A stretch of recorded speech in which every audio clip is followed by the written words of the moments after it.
Kuala membeli bingka. Sayangnya pesanan terlupa sudah. Majlis bermula, tirai dibuka dengan alunan madah yang indah.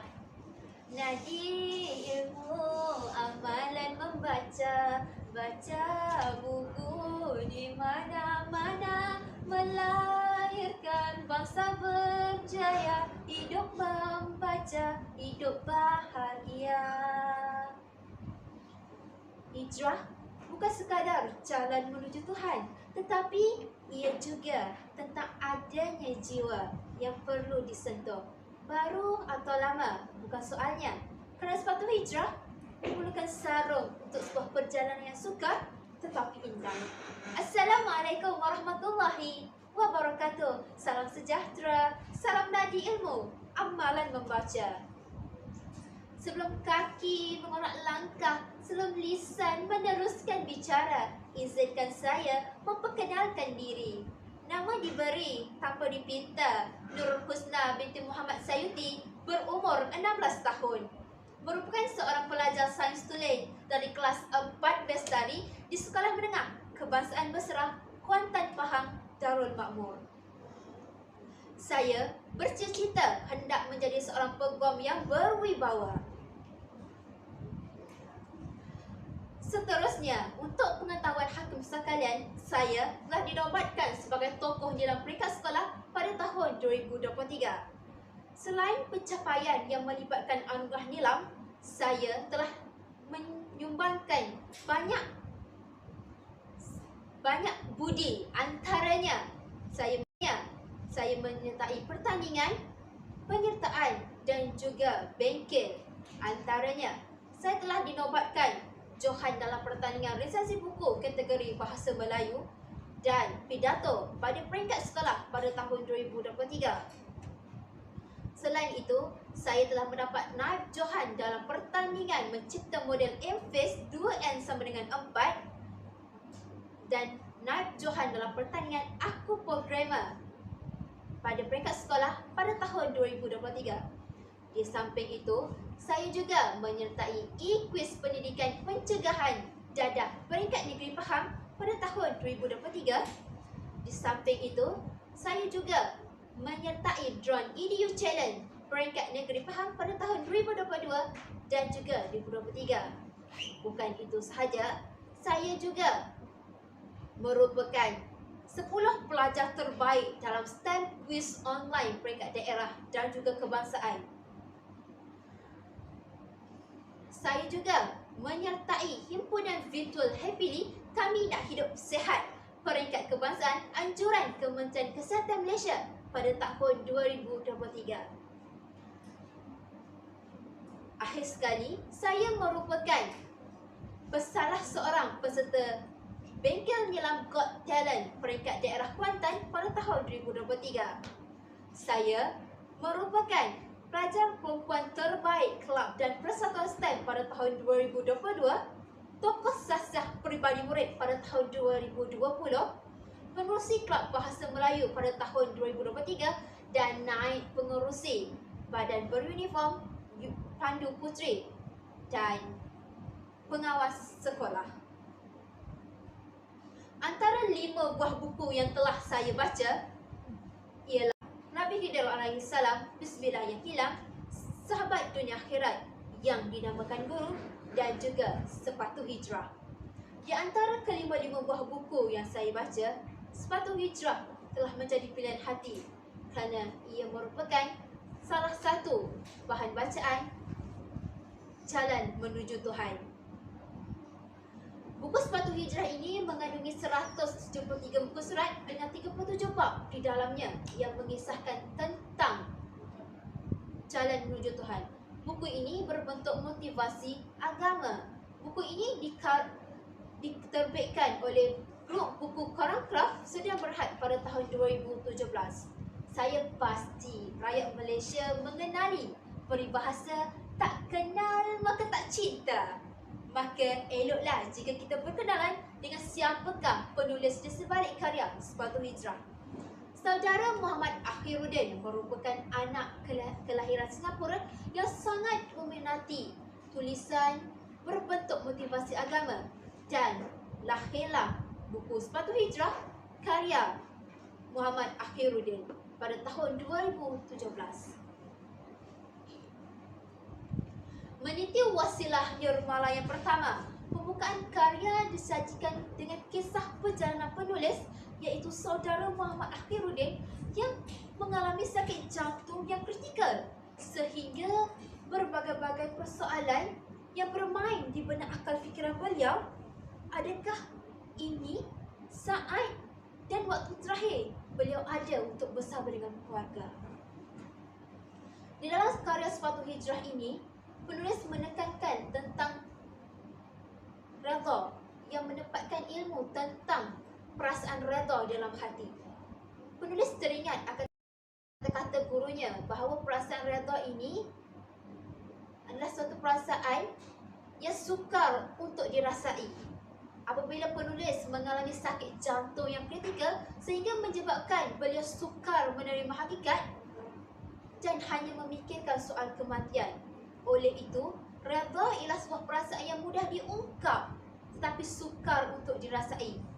Apabila penulis mula redha dan terima hakikat, lalu diiringi dengan doa seorang pendosa kepada Tuhannya, maka penulis yakin bahawa doanya pasti akan diterima oleh Allah Subhanahu Wa Taala.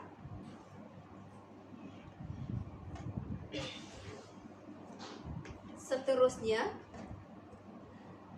kedudukan, harta maupun anak-anak bukanlah kayu ukur kepada kebahagiaan, kerana penulis yakin bahawa ini tidak memberikan ketenangan kepada jiwa. Dengan mengingati Allah dan juga zikrullah, hati kita akan menjadi tenang. Hasbi Rabbi Jalallah ma fi qalbi ghairullah Nur Muhammad sallallahu la ilaha illallah. Cintakanmu akan layu, cintakan manusia akan mati, cintakan Allah kekal abadi. Inilah dia hidayah hakiki. Tenang kan bila kita baca zikrullah? Jadi, mari kita baca zikrullah untuk memberikan ketenangan kepada hati kita.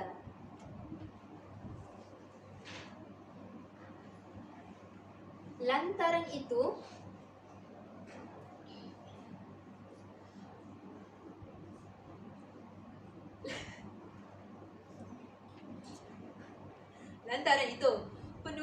lantaran itu, kerana aku cintakannya, aku sanggup bersedih selama-lamanya.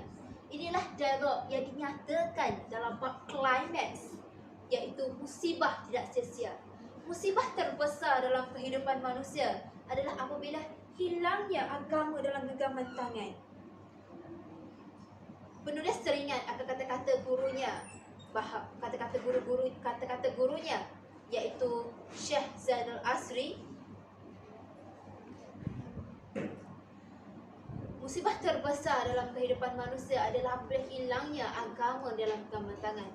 Hal ini tidak jauh berbeza pada zaman kini. Hal ini tercetus kerana manusia pada zaman ini sudah tidak ada rasa malu dalam diri apabila menari sehingga terkinja-kinja di hadapan ramai orang. Sudah tidak ada rasa ingin menjaga batas pergaulan antara lelaki dan perempuan, dan tidak ada perasaan untuk mementingkan isu halal ataupun haram. Inilah yang dikatakan hilangnya agama dalam genggaman tangan. Lumrah kehidupan manusia yang sentiasa menginginkan kemewahan, kesenangan duniawi berbanding abadi. Inilah dia hidayah tenang kan bila kita baca zikrullah? Jadi, mari kita baca zikrullah untuk memberikan ketenangan kepada hati kita.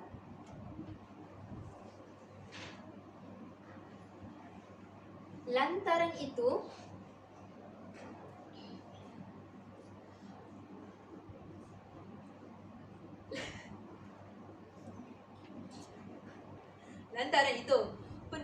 lantaran itu, kerana aku cintakannya, aku sanggup bersedih selama-lamanya. Inilah dialog yang dinyatakan dalam bab klimaks, iaitu musibah tidak sia-sia. Musibah terbesar dalam kehidupan manusia adalah apabila hilangnya agama dalam genggaman tangan. Penulis teringat akan kata-kata gurunya, kata-kata gurunya, iaitu Syekh Zainul Asri. Musibah terbesar dalam kehidupan manusia adalah apabila hilangnya agama dalam genggaman tangan.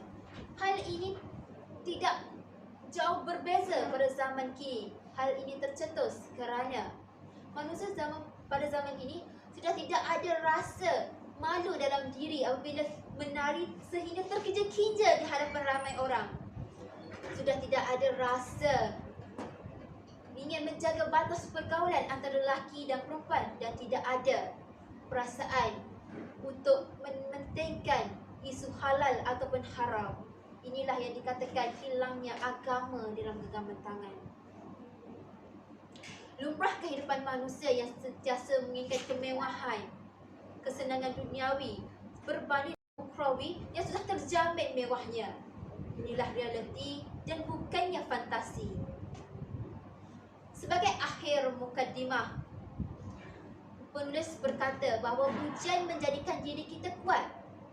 Ini kerana apabila penulis mengalami sakit jantung yang kritikal, sehingga penulis mula belajar bahawa ujian adalah sesuatu perkara yang membuatkan diri penulis menjadi lebih kuat, lebih kukuh dan lebih bersemangat untuk menjalani hari-hari seterusnya. Jadi, jika anda inginkan sebuah buku yang akan mendekatkan diri anda dengan Tuhan, maka saya hadirkan buku Sepatu Hijrah dengan harga RM24 sahaja. Ia akan menemani hidup anda hari demi hari. Merdu bertingkah alunan suara. Merdu bertingkah alunan suara, kadang tak sedar tersilap kata. Andai terlanjur patah bicara, serendah hati, kemaafan dipinta. Wabillahi taufiq wal hidayah. Wassalamualaikum warahmatullahi wabarakatuh. Sekian, terima kasih. Okey, terima kasih Husna. Cikgu ada satu soalan. Okey, berdasarkan pembacaan buku ini, apakah iktibar yang awak boleh jadikan tauladan? Iktibar yang saya boleh jadikan tauladan berdasarkan buku Sepatu Hijrah yang telah saya baca adalah redha. Mengapa kita perlu ada sifat redha dalam diri kita?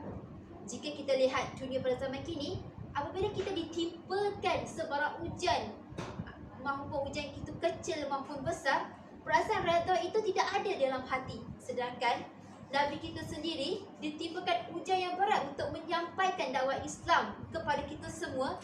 Itu telah ada jiwa redha, bahawa redha ialah sebuah perasaan yang mudah diungkap tetapi sukar untuk dirasai. Sebagai seorang manusia, memang benar bagai dikata, perasaan redha itu memang senang untuk diungkap tetapi tidak mudah untuk dirasai. Jika kita di tempat Nabi Muhammad SAW, apabila Nabi Muhammad kehilangan isteri tercinta baginda redha kerana baginda menerima ketentuan ilahi. Okey, itu saja. Sekian, terima kasih. Okey, terima kasih.